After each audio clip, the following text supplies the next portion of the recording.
기독교적 소망에 대해서 믿음, 소망, 믿음 한 차례, 소망 네 차례 이렇게 살펴보았습니다. 오늘은 소망의 5번째, 다음 주는 6번째, 7번째 이렇게 생각해 봐야 될 것인데요. 다음 주일이 성령 강림 주일입니다. 그래서 성령 강림에 관한 말씀을 드리려고 합니다. 많은 교회가 맥주 감사절을 지킵니다. 맥주 감사절은 교회 절기상 다른 주일에 걸쳐져 있습니다. 그런데 우리 교회는 맥주 감사절 대신에 성령 강림절을 지킵니다. 구속사적으로 맥주 감사절의 의미가 성령 강림이기 때문입니다. 오늘날도 맥주 감사절을 지키는 것은 약간의 문제가 있다고 생각을 합니다. 그것은 마치 본체가 왔는데도 불구하고 그림자를 지키는 것과 비슷합니다. 예수님께서 오셔서 십자가에 못 박히셔서 그 귀한 피를 흘리셔서 우리의 진정한 출애굽을 성취시키셨는데 마치 우리가 유월절을 지키는 것과 굉장히 비슷한 것이죠. 그래서 우리가 맥주절을 지키는 것보다는 성령 강림절을 지켜야 하고, 그리고 유월절을 지킬 필요 없죠. 부활절을 지켜야 되는 겁니다. 고난주간과 부활주일을 지켜야 되는 것이죠. 그래서 우리는 이 맥주절을 지키고요. 우리는 이런 구속사적인 절기가 올 때마다 구속사적 절기는 너무나 중요한 것이기 때문에 한 주 전부터 절기에 관한 설교를 합니다. 생각 없이 그 날을 맞지 않고 그 날이 무슨 날인지 기억하고 그 날을 감사하게 받을 수 있게 하기 위함인 것이죠. 다음 주일은 성령 강림 주일이지만 그동안 우리가 소망을 살펴보고 있던 중이라 저는 오늘은 그 소망과 성령 강림을 결합시키려고 합니다. 그래서 한편으로는 성령에 대해서 설교하고 다른 한편으로는 소망의 경고함에 대해서 함께 설교되는 그런 시간이 되고자 합니다. 오늘 본문을 보면 26절에 이렇게 말하고 있습니다. 이와 같이 성령도 우리의 연약함을 도우시나니 우리는 마땅히 기도할 바를 알지 못하나 오직 성령이 말할 수 없는 탄식으로 우리를 위하여 친히 간구하시느니라. 오늘 우리가 읽은 본문의 첫 부분은 성령도 우리의 연약함을 도우신다라고 말합니다. 그렇다면 성령께서 우리를 돕는다고 할 때 그 돕는 것은 우리를 어떻게 돕는 것일까? 성령께서 우리를 돕는 것은 참 너무나 많은 방식으로 우리를 돕죠. 로마서 8장만 하더라도 다른 성경 이루 말할 수 없고요. 로마서 8장만 하더라도 우리가 자녀됨을 알게 하시고, 그리고 우리 육신의 연약함으로 말미암아 율법의 선한 목적들을 이루지 못할 때 우리가 성령을 따라 행함으로써 율법의 요구가 우리에게 이루어지게 한다든지 하는 여러 가지 일들을 성령은 우리들에게 합니다. 근데 그 돕는다는 것을 어떤 방식으로 도울까 하는 것에 대해서 오늘 본문 여러분들 펼치면 성령론에 대해서 너무 많은 얘기를 해야 되니까 오늘 본문으로 압축시켜서 어떻게 우리를 돕는다는 것일까라는 얘기를 생각해 보면, 먼저 사도 바울이 사용한 돕는다는 말, 그 단어에서 바울이 의도한 것을 한번 잠깐 살펴볼 수 있을 것 같아요. 바울이 쓴 그 돕는다는 동사, 그 동사는 아주 평범한 동사인데요. 아주 평범한 동사를 앞에 접두어를 이렇게 붙임으로써 어떤 방향이라든지 어떤 돕는 모양이라든지 이런 것들을 이렇게 좀 더 상세하게 가공해서 사용할 수 있습니다. 오늘날도 독일어 같은 것들은 이렇게 단어들을 합쳐가지고 몇 개를 합치면 몇 개 합친 대로 의미가 더욱더 풍성하게 또 구체적으로 이렇게 되는 것처럼 말입니다. 여기서 돕는다는 말은 헬라어로 람바노란 말인데 몰라도 됩니다. 잡는다는 뜻이거든요. 그리고 받는다는 뜻이에요. 쥔다 이런 뜻입니다. 아주 평범한 동사이죠. 근데 거기에 접두어를 붙이는 거예요. 그래서 좀 더 설명적인 단어가 되게 하는 것입니다. 그래서 이제 돕는다는 것을 어떻게 돕는 것인가를 설명하기 위한 것이겠죠. 그런데 그 람바노란 말에 접두어가 하나가 붙어 있는 게 아니라 2개나 붙어 있습니다. 그 두 개 중에 첫 번째 게 뭐냐 그러면 순이라는 접두어예요. 그것은 함께라는 말이에요. 보조를 맞추어서 마치 하나처럼 이런 뜻입니다. 영어에도 거기서 파생된 말들이 있는데, 여러분 올림픽 보면 뭐 미녀들이 물에 들어가서 막 다리 쳐들고 막 이렇게 서로 이렇게 맞춰서 몇 명이 하는 이런 것들, synchronize라 그러죠. 그때 sing이 크로나이즈는 시간을 뜻하는 것이거든요.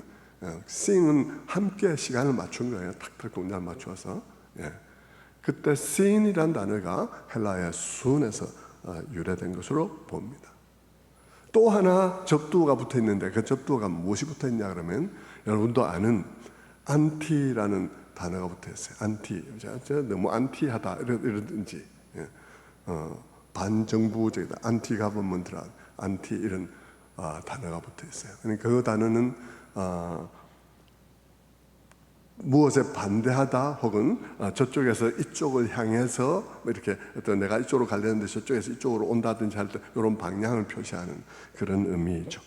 이 두 개가 붙어가지고 이 람바노라는 단어가 순, 안티, 람바노라는 단어로 이렇게 만들어져 있습니다. 돕는다는 말이에요.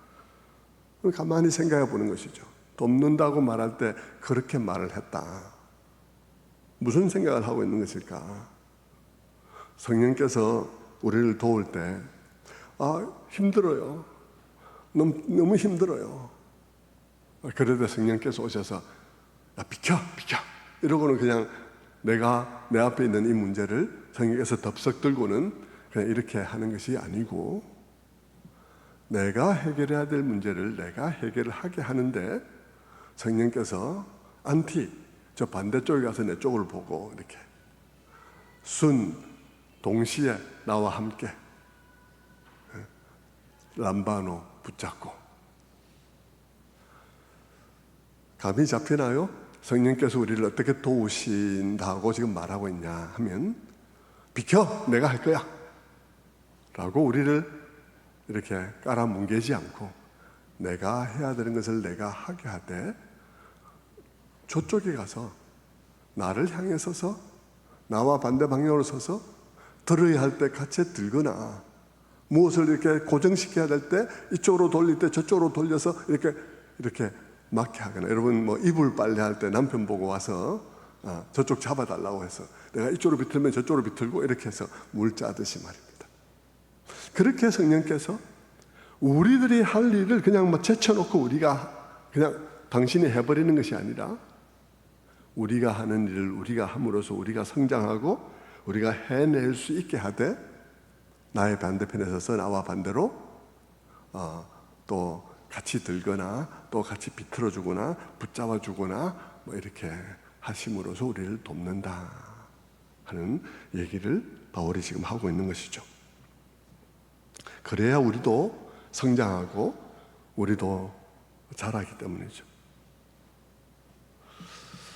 근데 성령께서 우리를 연약함을 도우실 때 그렇게 돕는데, 바울이 그와 같은 말을 하면서 우리를 돕는다고 하면서 여러 돕는 방식들이 있겠죠. 그렇게 돕는 것을 좀 더 구체적으로 말하면 굉장히 많겠죠. 그 중에서 사도 바울은 특별히 오늘 본문 속에서 하고 싶어하는 말은, 성령께서 우리 안에서 우리가 너무 힘들어서 기도할 수 없을 때 우리 대신해서 말해주는 기도를 하신다는 것입니다. 우리를 대신해서 말해주는 기도를 하는데, 말할 수 없는 탄식으로 우리를 대신해서 기도해 주신다는 것입니다. 8장 26절 다시 한번 봅니다. 이와 같이 성령도 우리의 연약함을 도우시나니 우리는 마땅히 기도할 바를 알지 못하나 오직 성령이 말할 수 없는 탄식으로 우리를 위하여 친히 간구하시느니라. 기도에 대해서 특별히 우리를 돕는 것 중에서도 기도에 대해서 사도 바울은 우리에게 말해주고 싶어 하고 있는데요. 뭐라고 말을 하냐 그러면, 우리는 마땅히 기도할 바를 알지 못하나 라고 말을 합니다. 여러분, 우리는 마땅히 기도할 바를 알지 못하나 하는 이 말, 여러분 로마서 8장 26절을 읽을 때 여러분의 마음속에 누구나 다 굉장한 위로를 느꼈을 것입니다. 참 따뜻하다, 참 위로가 된다 하는 느낌을 느꼈을 텐데, 그 위로가 어떤 위로일까요? 우리가 일반적으로 여기서 느끼는 의식했던 의식하지 않았던 느끼는 위로의 느낌은 두 가지입니다. 하나는 사도 바울이 참 솔직하게 말해줘서 너무 위로가 된다, 이런 느낌이에요. 어떤 의미냐 그러면 우리가 마땅히 기도할 바를 알지 못하나라고 사도 바울이 말해주니까 사도도 그럴 때가 있구나, 사도도 어떻게 기도해야 될지 모를 그런 상황이 있구나 하는 느낌을 우리가 탁 받으면서 위로가 되는 거죠. 성도 여러분, 우리는 신앙생활을 하면서 종종 우리는 어떻게 기도해야 될지를 잘 모를 때들이 많습니다. 상황이 너무 심각해서 뭐라 기도할지 모를 때도 많고요. 마음이 너무 상해서 기도할 말을 찾지 못할 때도 많습니다. 마음이 너무 산란하다 보니까 내 기도가 그냥 막 바닥을 헤매는, 천장에도 못 올라가고 바닥을 헤매는 느낌을 받을 때도 너무나 많습니다. 그럴 때마다 우리는 죄책감에 시달렸고 마치 나만 그런 것 같고 내게 큰 잘못이 있어서 그런 것 같고 특별히 내가 영적이지 않아서 그런 것 같고 마음이 매우 많이 불편했는데요. 그런데 바울이 여기서 너희가 아니라 우리는 마땅히 기도할 바를 알지 못하는데 라고 말함으로써 우리에게 위로가 되는 것입니다. 바울이 나도 그럴 때 있어, 우리 다 그럴 때 있잖아, 그럴 때 성령께서 우리를 돕는 거야 라고 말을 하고 있는 거니까 우리가 큰 마음의 위로를 받는 것이죠. 그러면서 또 사도 바울은 진짜 중요한 위로가 되는 말을 해주는데 그것은 무엇이냐 그러면 우리가 무엇을 기도해야 될지 모를 때, 또 어떻게 기도해야 될지 모를 때, 그런 힘든 순간에 우리 안에 우리를 위해서, 우리를 위해 꼭 필요한 말들을 대신해서 말해주는 분이 계시다 하는 얘기를 바울이 하고 있는 것입니다. 우리 안에 본질적으로 너무나 깊은 그런 것이어서 말로 표현할 수는 없지만 우리와는 차원이 다른 탄식과 신음으로 우리를 위해 대언해 주시는 분이 계신다라고 말하는 것입니다. 모든 것을 너무나 잘 아는 분이 올바른 일처리를 위해서 기도해 주신다는 그런 말입니다. 성도 여러분, 성령님의 이런 사역, 우리를 위해서, 우리 안에서 우리를 위해 대신 말씀해 주시는 그 사역은 우리를 지켜주시는 사역이에요. 우리를 지켜주시는 사역입니다. 우리를 부르신 목적이 있는데, 하나님께서 우리를 부르신 목적이 있는데 그 목적이 다 이루어지기까지 우리를 보호하고 지켜주시기 위해서 필요한 간구를 해주시는 사역을 하고 계시다는 것입니다. 여러분, 성령님은 하나님 아버지께서 보실 때에는 어떤 면에서 인치심입니다.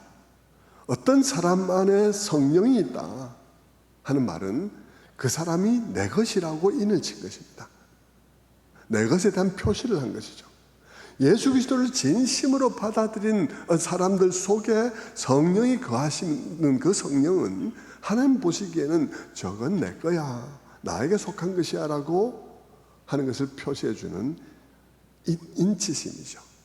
그런데 여러분, 인치셨다 해서 성령님께서 그냥 이 납땜이나 이런 것을 인을 친 그런 물질이 아니지 않습니까? 성령님은 우리 안에 계시면서 이 사람이 하나님 아버지의 것이라는 것을 표시하는 인의 역할을 하지만 그러나 그분은 인격이세요. 인격이시기 때문에 그분은 일을 하신다고요. 우리 안에서 일을 하면서 계시지, 일을 하면서 계시는 그분이 하나님이 보시기에는 인이죠. 내 것이라는 인의 역할을 하고 있지만 실제로 그분은 우리 안에서 납땜이 아니라 일을 하고 계신 분이라는 것이죠.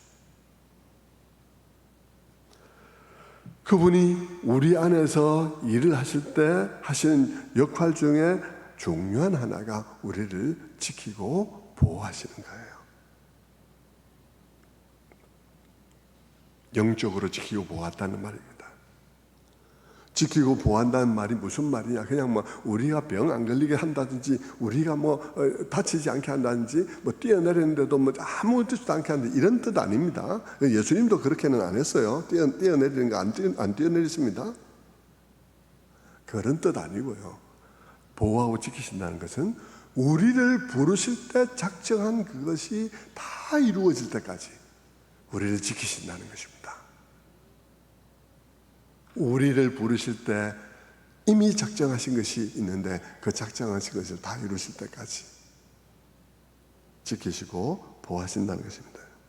그 우리를 부르실 때 이미 작정하신 목적이, 이미 정해진 목적이 있는데 그 목적이 로마서 8장에 나와 있습니다. 어디에 나와 있냐 하면 8장 29절, 오늘 우리가 읽었던 본문 바로 다음 절에 나오죠. 29절 한번 보겠습니다. 29절, 하나님이 미리 아신 자들을 또한 그 아들의 형상을 본받게 하기 위하여 미리 정하셨으니 그로 많은 형제 중에서 맏아들이 되게 하려 하심이라. 하나님께서 우리를 부르실 때 목적이 있는 거예요. 하나님께서 우리를 부르실 때 목적이 아들의 형상을 닮게 하기 위한 거라는 것입니다. 아들의 형상을 닮게 한다는 말, 무슨 말이죠? 그의 아들같이 되도록 변화시키기 위한 것이에요. 그러니까 다른 말로 그 변화의 모델, 그 변화의 본, 그 변화의 틀은 예수님인 거예요. 그 예수님을 틀로 삼아서, 예수님을 본으로 삼아서 우리를 예수님의 모양으로 빚어가시는 것이 주님이 우리를 부르신 목적입니다. 그러니까 우리가 다 작은 예수가 되는 것이 그분이 우리를 부르신 목적이고, 그래서 뭘 하겠다는 거예요? 예수 그리스도를 맏아들이 되게 하고 우리가 작은 예수가 되어 그의 가문을 이루는 그 일이 하나님께서 하시고자 하는 일이라는 것입니다. 그렇게 해서 예수님이 맏아들이 되고 하나님의 아들이신 예수 그리스도가 맏아들이 되고 우리가 그 예수를 본보다 작은 예수로 예수님처럼 변화된 많은 사람들이 되는 것, 그것이 그 나라를 완성하는 데 있어서 핵심이죠. 그것이 우리를 부르신 그분의 목적이라는 것입니다. 자, 이렇게 말하면 여러분, 몇 주 전에 제가 여러분에게 말씀드린 것하고 여러분이 바로 머릿속에서 연결이 돼야 됩니다. 몇 주 전에 제가 무슨 말씀을 드렸나요? 인간의 창조가 어떻게 완성되느냐의 얘기를 했습니다. 인간의 창조, 처음에 어떻게 창조되었죠? 죄를 지을 수 없는 인간으로 창조된 것이 아니라 죄를 지을 수 있는 인간으로 지음받았습니다. 불완전하다는 뜻이 아닙니다. 완전하다는 뜻입니다. 어떤 의미에서요? 자유하다는 것이고 그의 회로, 그가 무엇이든지 결정한다는 것이고 그의 회로에 아무 문제가 없다는 것입니다. 완전히 자유로운 인간으로 지음받았습니다. 그런데 타락으로 인해서 인간은 변질되었죠. 데미지를 입었습니다. 그래서 인간은 죄를 지을 수 있는 인간이 아니라 죄를 지을 수밖에 없는 인간이 되었어요. 마음이 경사졌어요. 기울어졌어요. 지각 변동이 일어났습니다. 그래서 죄를 지을 수밖에 없는 인간이고, 그래서 죄를 멈추지 않는 인간이고, 그런 의미에서 죄에 종된 인간이 되었습니다. 그런데 예수 그리스도께서 오셔서 우리를 위해서 구속의 피를 흘리시고, 그 구속의 피의 은혜, 구속의 은혜를 입은 자들을 가지고 하나님께서 어떻게 인간을 완성하는 거예요? 그 인간을 죄를 지을 수 없는 인간이 아니라 죄를 짓지 않는 인간으로 완성하신다 그랬습니다. 죄를 지을 수 없는 인간은 회로에 문제가 생긴 인간이죠. 그러나 죄를 짓지 않는 인간은 완전히 회로가 아무 문제가 없고 완전히 자유로운데 하나님의 뜻을 선택하는 인간입니다. 그가 어떤 사람일까요? 그가 작은 예수인 거예요. 예수님께서 이 땅에 오셔서 완전히 자유로운 가운데 죽기까지 아버지께 복종을 했지 않습니까? 그게 로마서 8장하고 관련된다는 것이 다 관련되는 것이죠. 그게 미리 우리들을 위해서 미리 정하신 목표예요. 우리를 부르실 때 미리 정한 목표입니다. 그런데 그 일이 어떤 과정을 통해서 안전하게 이루어지는가 하는 것이죠. 그것이 오늘 로마서 8장 30절에 나옵니다. 30절 보십시다. 30절 보면 로마서 8장 30절에 또 미리 정하신 그들을 부르시고 부르신 그들을 또한 의롭다 하시고 의롭다 하신 그들을 또한 영화롭게 하셨느니라. 우리를 부르실 때 우리를 부르시려는 작정이 있고요, 그리고 부르시려는 목적이 있습니다. 그 아들의 형상을 본받게 하기 위한 것입니다. 그리고 하나님께서 작정된 그들을 부르시는 과정이 있고, 부르신 그들을 의롭다 하시고 의롭다 하신 그들을 거룩하게 하시고, 그리고 마지막에 영화롭게 하는 과정을 통해서 이 일들을 완성시켜갈 하나님의 계획이 서 있다는 것이죠. 그게 하나님이 우리를 부르신 목적입니다. 그런데 여러분, 우리의 소망이 되는 그 그게 우리의 소망이죠. 우리가 이 다음에 그렇게 될 것이라는 사실을 우리는 확실하게 믿고 바라며 즐거워하는데요, 우리의 그 소망의 목적이, 소망이 되는 그 목적이 이루어지기까지, 다시 말하면 우리가 영원히 영화롭게 변모되어지는 그날까지 성령께서는 우리 안에 오셔서 우리의 상황 안에서 우리를 지키시고 그 성화의 과정에 동행하시면서 그 과정에 함께 하시는 거예요. 그게 성령이 우리 안에 사시는 이유입니다. 우리 안에 거하시는 이유예요. 그 목적이에요. 우리가 성령 감사주일에 감사하고 또 감사의 예물도 드리고 하지만, 우리가 그것이 왜 우리가 그 일을 기억하시려고 애를 쓰고 그렇게 하느냐 하는 것을 여러분 알아야 하는 거예요. 사실 여러분 중에 많은 사람은 우리가 구원을 받은 이 구원의 영광을 모릅니다. 그것이 너무 안타까워요. 그래서 이 신앙이 참 별거 아닌 같이 생각됩니까? 그래서 이 신앙이 그냥 마음대로 버렸다 취했다 그냥 믿어줬다가 그럴 거로 생각하십니까? 유튜브에 보니까 일론 머스크한테 누가 전도했다고, 일론 머스크가 예수 믿겠다고 얘기했다고 유튜브에 올렸는데 가만히 보니까 한심스럽게 짝이 없더라고요. 일론 머스크한테 막 이래 말을 하니까 일론 머스크가 그러면 구원을 한번 받아보죠 그러더라고요. 그럼 구원 한번 받아보죠 여러분, 그런데 일론 머스크만 아니라 우리 교회 안에도 그러면 구원 한번 받아보지 하고 교회 와 있는 사람들이 있을 수 있다는 겁니다. 너무 안타까운 일이고, 그런 사람이 구원 받을 리는 없는 거죠. 여러분, 우리에게 베푸신 구원의 그 놀라움이 무엇인지를 너무 성도님들이 모른다는 것은 안타까운 일이에요. 자, 그렇게 우리를 부르시고 의롭다 하시고 거룩하게 하시고 영원히 영화롭게 하는 이 과정을 하나님께서 우리들을 데리고 가시는데, 26절을 보면요, 26절은 그때까지 우리가 그 부르심의 최종 목적인 예수님의 형상으로 영화롭게 변화됐기 때문에 이르기까지 성령님께서 어떤 방법으로 우리를 지키고 보호하시는지에 관한 얘기가 26절에 나오는 것입니다. 여러분은 구원의 날까지 여러분이 받은 구원, 여러분이 구원을 받았다고 생각하시는 분들이 거의 대부분일 텐데요, 여러분 구원의 그날까지, 구원이 완성되는 그날까지 여러분의 구원, 여러분의 믿음, 여러분의 구원받은 그 상태가 어떻게 해서 유지되고 지켜진다고 생각하십니까? 여러분은 어떻게 여러분의 구원의 상태가 지켜진다고 생각해요? 혹시 여러분은 여러분의 구원의 안전을 위해, 여러분의 구원을 안전하게 마지막 날까지 지켜지기 위해 여러분이 애를 써야 한다고 생각하지 않습니까? 물론 여러분, 우리 신앙생활을 위해서 우리가 애를 써야 합니다. 시험에 들지 않기 위해서 애를 써야 되고요, 또 기도도 열심히 해야 됩니다. 그런데 여러분, 그 우리 신앙생활을 풍성하게 하고 우리가 정말 신자답게 누릴 것을 누리며 그 평안과 기쁨과 만족과 주님의 임재를 우리가 놓치지 않기 위해서 애쓰는 그것과 관련된 것인데요. 그렇다고 해서 여러분, 혹시 여러분이 그렇게 애쓰는 것이 여러분의 구원을 지키는 것하고 관련이 있다고 혹시 생각하는 분은 없는지 모르겠습니다. 여러분이 구원을 여러분이 그렇게 애쓰고 그렇게 막 해서 기도 열심히 하고 이래서 여러분이 여러분의 구원을 지키고 있다고 생각하십니까? 여러분, 만약 우리의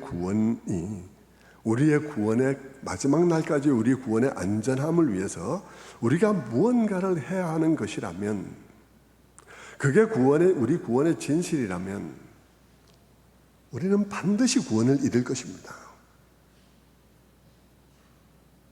우리는 반드시 구원을 이룰 거예요.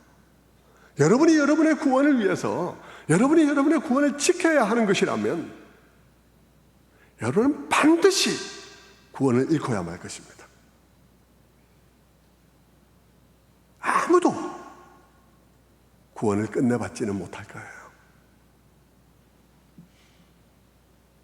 우리는 우리의 힘으로 구원을 지키지 못할 거라는 겁니다. 우리의 힘으로 구원을 받지 못하는 건 물론이고요, 받은 구원을 지키지도 못합니다. 여러분, 그건 아세요?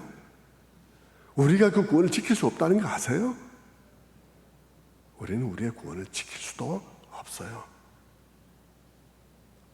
여러분, 만약 우리의 구원이 그 구원의 성격이, 우리가 받은 구원의 성격이 애초 잃어버릴 수도 있는 것이라면 우리는 반드시 잃고야 말 것입니다. 반드시 잃을 거예요. 왜냐하면 우리는 그것을 지키기에는 너무나 약한 존재들이기 때문입니다. 성도 여러분, 우리는 우리의 믿음과 구원을 우리의 능력으로 지키게 얻는 게 아닙니다. 물론 시험에 들지 않기 위해서 주의도 해야 되고 기도도 해야 하는데, 그러나 근본적으로 하나님께서 우리를 지키시지 아니하시면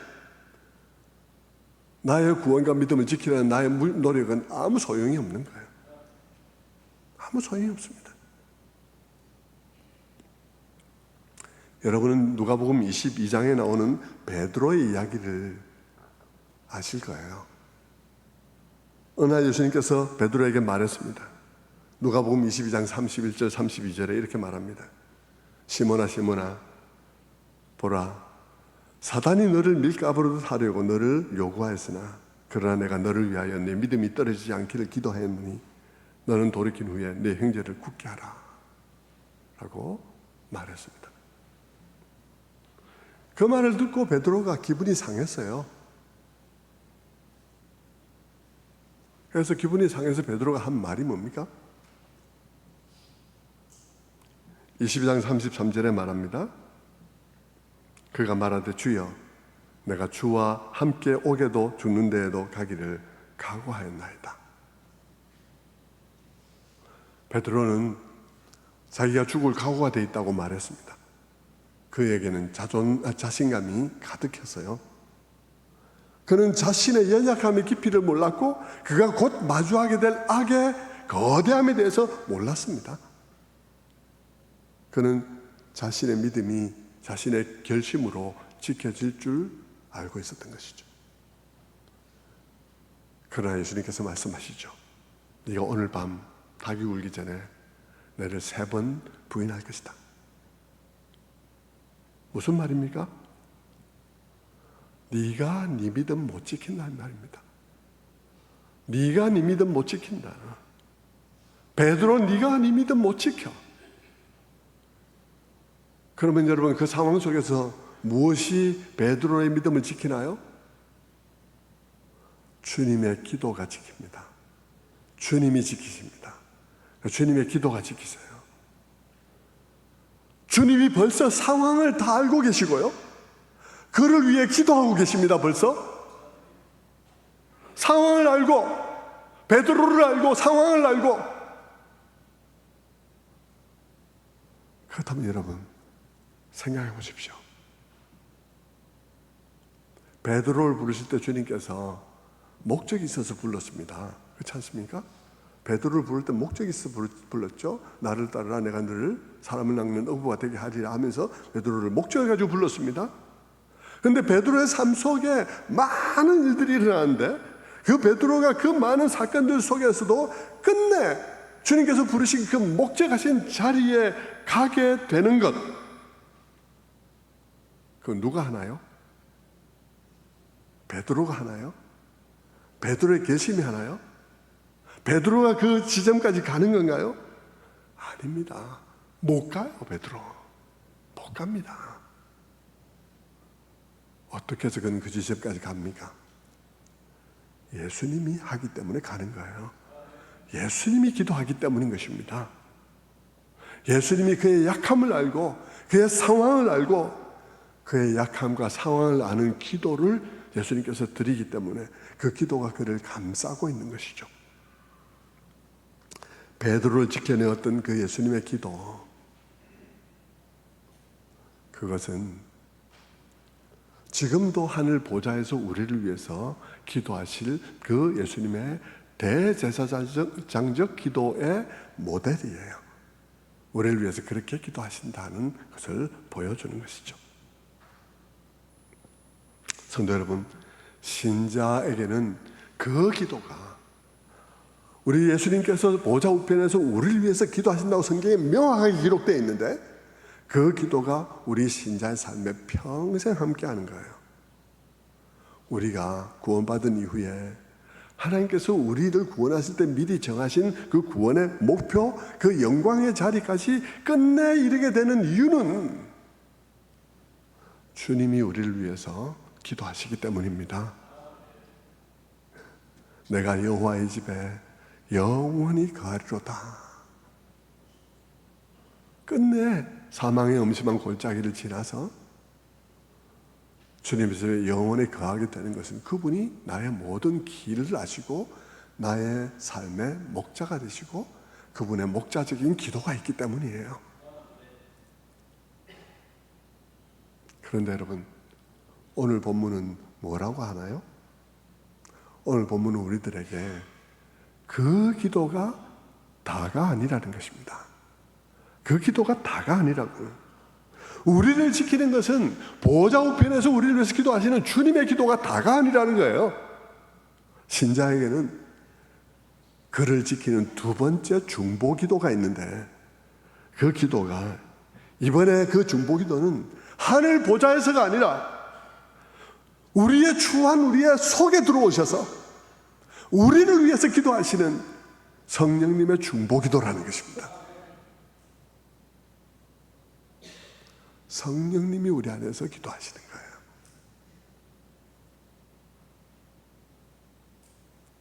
성도 여러분, 마음에 잘 새기십시오. 얼마나 이 하나하나가 영광스러운 진리의 선포인지.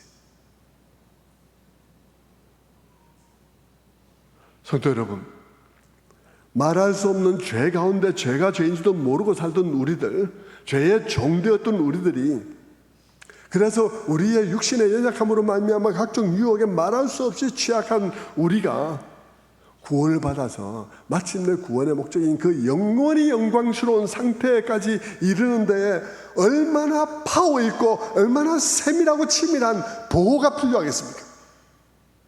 여러분 그런 보호 없이 여러분 저절로 그렇게 되어지리라 생각하십니까?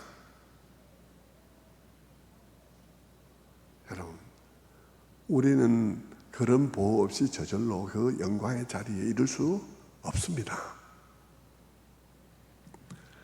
그런데 우리가 우리를 부르신 그 부르심의 자리에까지 이르게 되는데 성자 예수님의 기도와 성령님의 기도가 관계되어 있다는 말씀입니다. 성도 여러분, 우리는 우리가 받은 구원에 우리의 힘으로 매달려 있을 수 없습니다. 내 자신의 힘으로 내 연약함을 극복할 수가 없습니다.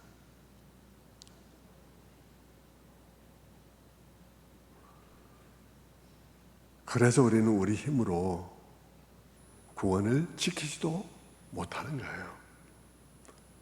그래서 여러분, 우리에게는 우리를 지키시는 기도가 있는데, 보좌 위에서 드려지는 예수님의 기도와 그리고 우리 안에 오셔서 우리를 위해서 기도하시는 성령님의 우리를 지키시는 사역의 기도가 있다는 것이죠.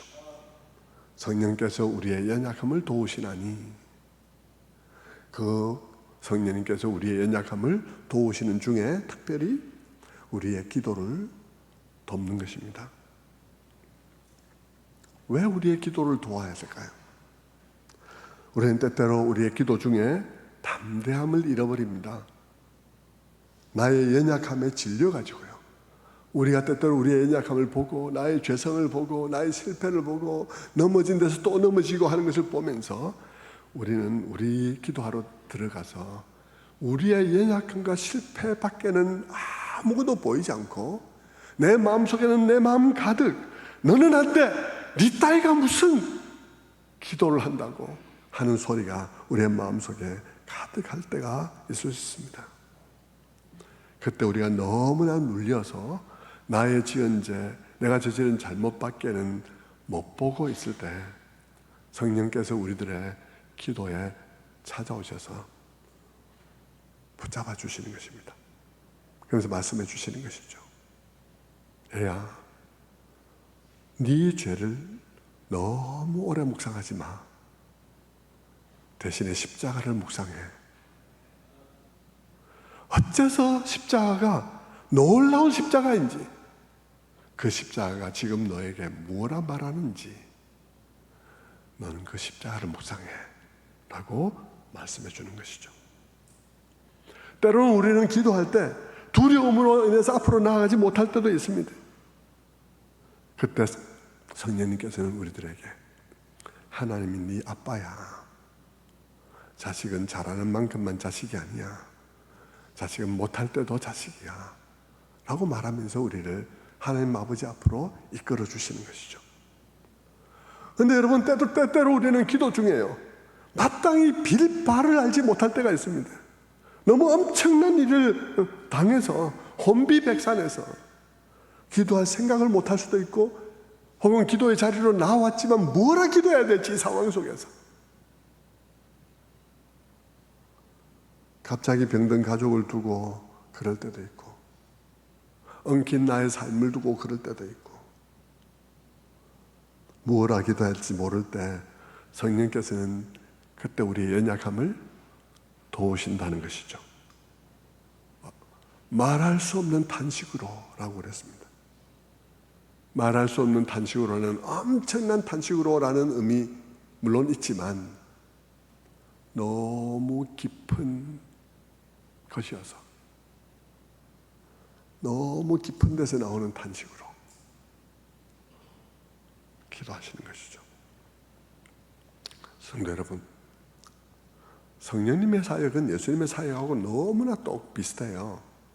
사실 이 땅에 오신 예수님 가시면서 예수님 대신 성령님이 오셔서 우리에게 예수님 역할을 하도록 한 것이죠. 그러니까 똑같아요.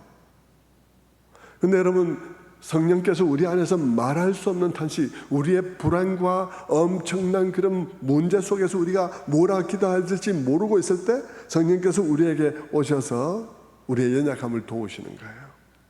말할 수 없는 탄식으로. 그런데 그 탄식하심은 마치 예수님께서 나사렛의 무덤에서 눈물을 흘리는 것과 같은 거예요. 누가 그 탄식의 깊이를 다 알겠습니까? 누가 그 신음의 깊이를 다 알겠습니까? 그것은 우리 인생에 대한 너무나 깊은 지식과 그리고 우리를 향한 너무나 큰 사랑에서 우러나오는 것이기에 우리의 말로 표현할 수가 없는 종류의 것입니다. 나사렛 무덤가에서 예수님께서는 자신이 비록 부활이요 생명이지만, 그래서 지금 나사로를 곧 살릴 것이지만, 그러나 나사로를 지금 소생시키는 것은 자신이 부활이요 생명이라고 선포한 자신의 말이 참됨을 증명하기 위해서, 증거하기 위해서 일으키는 행동일 뿐, 그렇다고 해서 나사로가 죽지 않을 것, 다시 안 죽을 것도 아니고, 그렇다고 해서 인간의 아픔과 슬픔들이 역사 속에서 사라지는 것도 아니니까. 주님 다시 오실 때까지 인간의 상황은 변함이 없고, 그때까지 인간은 겪어야 할 슬픔과 고통들은 너무나 슬프고 아픈 것이어서 지켜보는 사람도 눈물 나는 그런 아픔이라는 것이죠. 저 지금도 진행되어지고 있는 저 전쟁 보십시오. 저 난리 속에서 하루하루 계속되어지고 있는 참상을 생각해 보십시오. 우리는 우리의 사랑하는 누군가가 병들고 죽고 그렇게 할 때가 우리의 그 죽음만 헤아려 보지, 오늘도 수 없는 사람들이 지금도 포탄 안에서 죽어가고 있는 그들의 구체적인 아픔, 그 헤아리지 않잖아요. 그런데 주님은 그것을 헤아리는 거죠. 그것을 헤아리니까 주님께서는 눈물 흘리시는 것이죠. 지금도 저 전쟁터에서 나와 똑같이 내가 사랑하는 사람을 잃는 것에 대한 두려움과 그것으로 말미암은 당혹스러움과 눈물이 내 앞에 눈물을 가리는 것과 똑같이 지금도 그 전쟁터 속에서 매일매일 너무나 가슴 아픈 그런 이별들이 이루어지고 있고 참상들이 진행되고 있는데, 그 속에서 공포와 망연자실, 인간성에 대한 회의와 짐승보다 못한 인간의 삶, 애 끊는 슬픔. 여러분, 꼭 전쟁이 일어나야만 그런 것도 아닙니다. 우리는 가만히 있는데도 개인적인 질병과 죽음과 사건들이 찾아옵니다. 그 안에서의 이별과 슬픔과 사랑하는 이를 떠나보낸 후에 남은 자의 방황과 사랑했기에 지워지지 않는 슬픔과 눈물이 그치지 않습니다. 여러분, 그 슬픔과 눈물은 계시록 21장에 가야 끝이 나는 거예요. 계시록 21장에 가야 끝이 나는 것입니다. 계시록 21장 4절에 모든 눈물을 그 눈에서 닦아주시니 다시는 사망이 없고 애통하는 것이나 곡하는 것이나 아픈 것이 다시 있지 아니하리니 처음 것들이 다 지나갔음이라. 이 말은요, 그냥 눈물을 그 눈에 닦아주겠다 이 말이 아니에요. 다시 사망이 없다, 그래 안 죽을 거다 이 말이 아니에요. 이 말의 더 깊은 뜻은 뭔가요? 에덴에서의 그 저주가 다시 말아 넣었다는 것을 뜻하는 것입니다. 에덴에서의 저주가 이제 다시 말아 넣어졌다는 것을 의미하는 것이죠. 그 날이 오기까지 바울은 뭐라 그럽니까? 만물이 신음하고, 그리고 성령의 처음이건 열매를 받은 우리까지도 신음하고, 우리 안에 성령님도 신음하고, 신음하는 상황이 벌어지고 있다는 것입니다. 그것이 성경이 우리에게 말하는 성경적 입장이에요. 여러분 마음대로 여러분이 편할 수 있어요. 죽을 때까지 편할 거라고 생각하지 마십시오.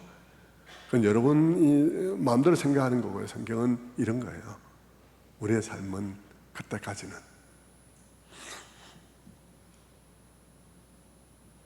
모든 피조물이 탄식하고 성령의 처음인 열매를 받은 우리까지도 신음하고 우리 안에 성령님도 신음하는 그런 상황이 계속되어진다는 것입니다.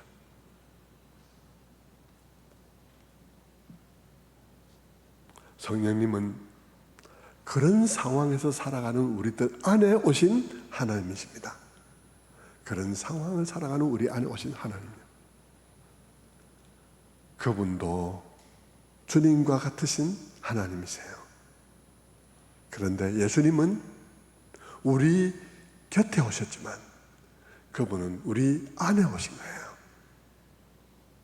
그러니 성령 강림이 얼마나 중요한 것입니까? 우리 안에 오셨는데 우리 곁에 오신 그분의 사역을 기반으로 우리 안에 오신 것이죠.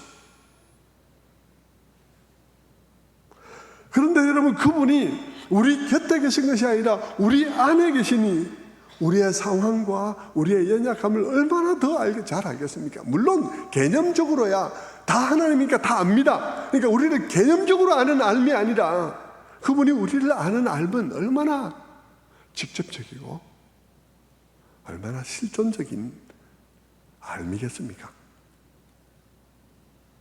하나님이니까 당연히 알지, 이런 알미 아닌 우리 안에 오셔서 우리의 연약함을 보시고 우리의 상황을 보시고 직접 경험하시면서 체휼하시는 그런 알미 그분 안에 있다는 것입니다. 그러니 그분이 하나님이니까 우리의 문제를 얼마나 깊이 알며 우리의 상황을 얼마나 깊이 알겠습니까? 그러니 그 탄식과 신음의 깊음은 말로 다 할 수 없는 것인데, 그 깊음은 어디서 오는 거냐 그러면 우리를 향한 사랑의 깊이와 우리를 아는 지식의 깊이에서 그 신음이 나오는 거예요. 우리를 아는 사랑의 깊이와 우리를 아는 지식의 깊이에서 그 탄식과 신음이 나오는 것입니다. 그러니까 우리와 같은 얕은 지식을 가진 사람, 얕은 사랑을 가진 사람의 말로는 그 탄식이 말로 표현할 수 없는 탄식인 것이죠. 우리에게 빗대어 말한다는 것이 불가능한 일입니다만, 굳이 빗대어 말한다면 부모된 우리도 자식을 바라볼 때 우리가 인생을 더 살았고 우리의 인생을 더 알기에, 또 인생의 결말을 또한 알기에, 그리고 또 우리가 사랑하기에 우리 마음에 더 많은 안타까움과 눈물을 가지게 되는 것과 똑같은 것입니다. 더 많이 알고 더 깊이 알면 더 많이 안타깝고 더 많이 고통스러운 것이죠. 그리고 더 사랑하면 더 많이 아픈 거예요. 그러니 여러분, 성령이 우리 안에 말할 수 없는 탄식으로 기도한다는 말은 우리가 참 깊이 머물러서 생각해야 될 그런 말씀이란 것이죠. 때때로 우리는 우리가 인생을 살았기에 답을 알고 결과를 알지만, 젊은 사람들이 젊어서 그 말을 듣지 않고 막 이렇게 갈 때 이것이 어떤 결말을 가져오고 이 예후가 어떤 것인지 우리가 뻔히 알지만, 그러나 이것은 억지로도 안 되고 말로도 안 되고 하기 때문에 그냥 아파하며 지켜볼 수밖에 없는 것 같은 아픔도 있을 거라고요.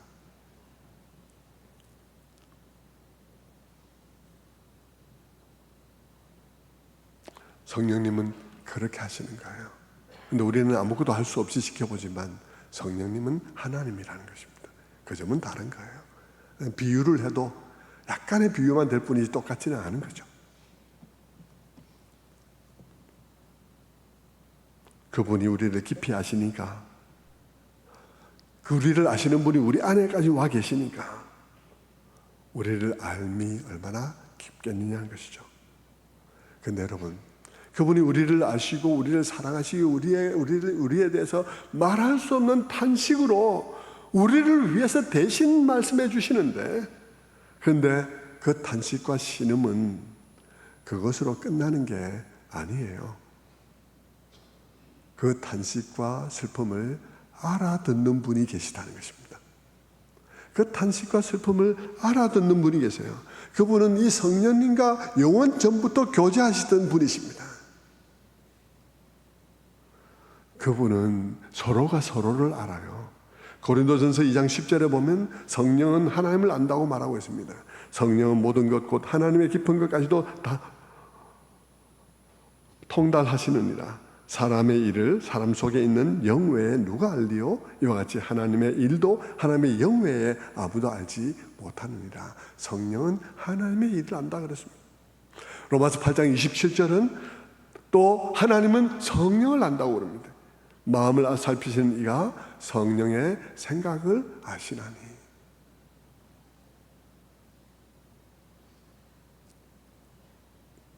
여러분, 우리를 두고 영원 전부터 깊이 사귀시는 성부 하나님과 성령님이 또 성자 예수님이 우리를 두고 소통하는 거예요.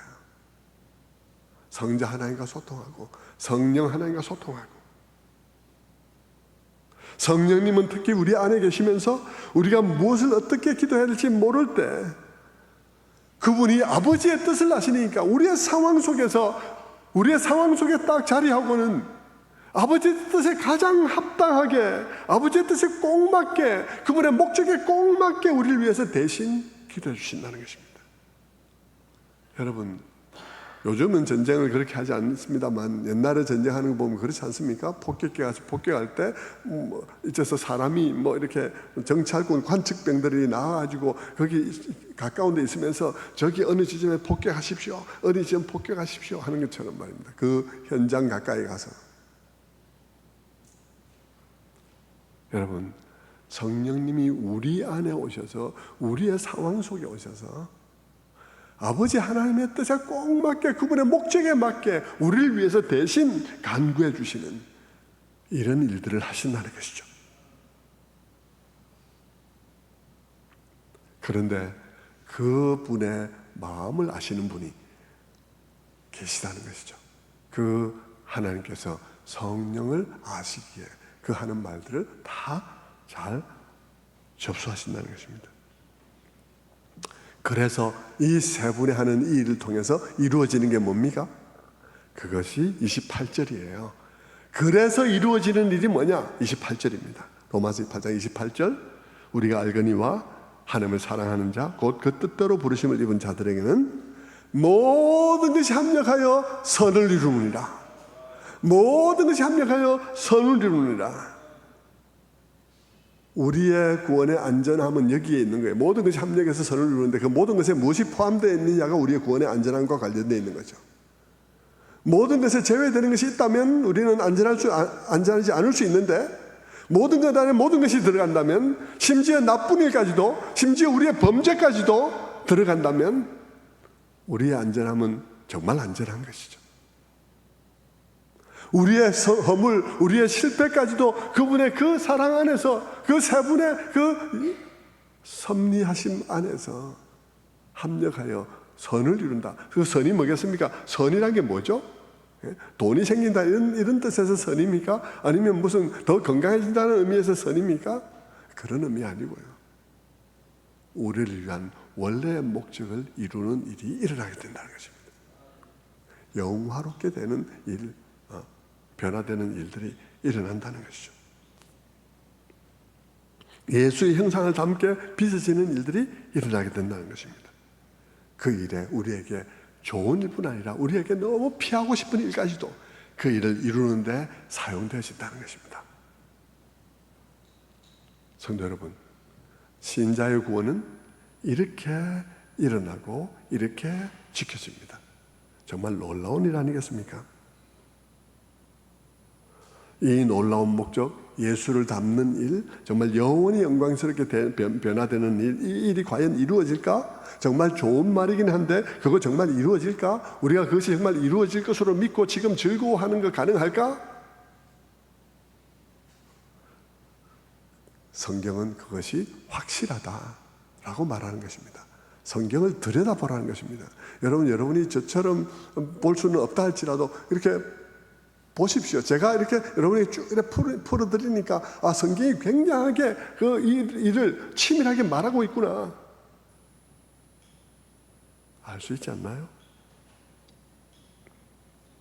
성경은 그것은 확실하다고, 성경 잘 살펴보라고, 얼마나 성경이 오랫동안 많은 사람들을 통해서 기록되어졌는지.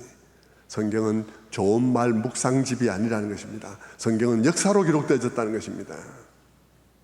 그 역사 속에서 하나님이 아브라함을 부르시고 약속을 주시고 그 약속대로 하나님의 아들이 오셨고, 아들이 오셔서 우리 위해서 피를 흘려주시고, 그리고 그 아들을 통해서 이루신 그 일을 우리가 믿을 수 있도록 성령을 보내주셔서 또 성령으로 우리의 사역을 하시고, 율법을 주셨지만 율법이 육신의 연약함으로 인해서 아무것도 선한 일을 이룰 수 없을 때, 그것을 통해서 우리 자신들의 악함만을 발견하게 될 때 우리는 예수 그리스도를 보내주심에 대해서 비로소 그 이유를 알게 되고 감사하게 된 방식으로 예수를 영접하게 하시고 그 성령께서 우리를 지키시고 하시는 것을 우리는 성경을 통해서 보게 되는 거죠. 그걸 다 보면 여러분 역사 속에서 얘기한 것 아니겠습니까? 역사 속에서 예언하고 역사 속에서 성취한 것이니까요. 이것 하나하나를 따져보고 묵상해 보면 우리 모두는 놀라 자빠져야 하는 것이죠. 왜냐하면 세상에 이런 구원은 없기 때문이에요. 이런 구원 어디 있겠습니까? 일체를 이루는 삼위 하나님, 그 하나님 세 분이, 일체를 이루는 그 세 분이 이렇게 개입해서 서로 긴밀하게 서로 협력해서 이렇게 높고 이렇게 깊게 이렇게 넓게 이렇게 길게 이루어진 이런 구원이 어디 있나요? 이 구원을 우리가 정말 제대로 묵상하고 발견하게 될 때 우리는 모세보다 더 경이로움을 갖고 모세처럼 말할 수밖에 없는 거예요. 여러분 모세가 뭐라고 말했는지 아십니까? 모세는 신명기 33장 29절에 이렇게 말했습니다. 이스라엘이여 너는 행복한 사람이로다. 여호와의 구원을 너같이 얻은 백성이 누구냐? 예? 이스라엘이여 너는 행복한 자로다. 여호와의 구원을 너같이 받은 자가 누구냐? 아멘입니까? 여러분 이런 구원을 받은 사람이 어디 있나요? 이런 구원이 어디 있나요? 모세는 이 구원의 섭리의 일부만 경험하고도 이렇게 말했습니다. 이스라엘이여 너는 행복한 사람이다. 너 같은 구원을 받은 자가 어디 있냐고. 그는 이 구원의 역사의 일부만 경험하도 그랬는데 우리는 이 십자가까지 다 경험하고 우리가 이딴 식으로 신앙생활을 하는 것이 정말 맞는 일이냐 하는 생각을 하지 않을 수가 없는 거죠. 우리의 소망이 그런 식으로 되었으면 좋겠다 생각하는 희망사항에 불과한 것이 되어서 되겠냐는 것이죠. 저는 도무지 그런 신자를 이해할 수가 없습니다. 여러분이 정말 초신자들은 어쩔 수 없죠.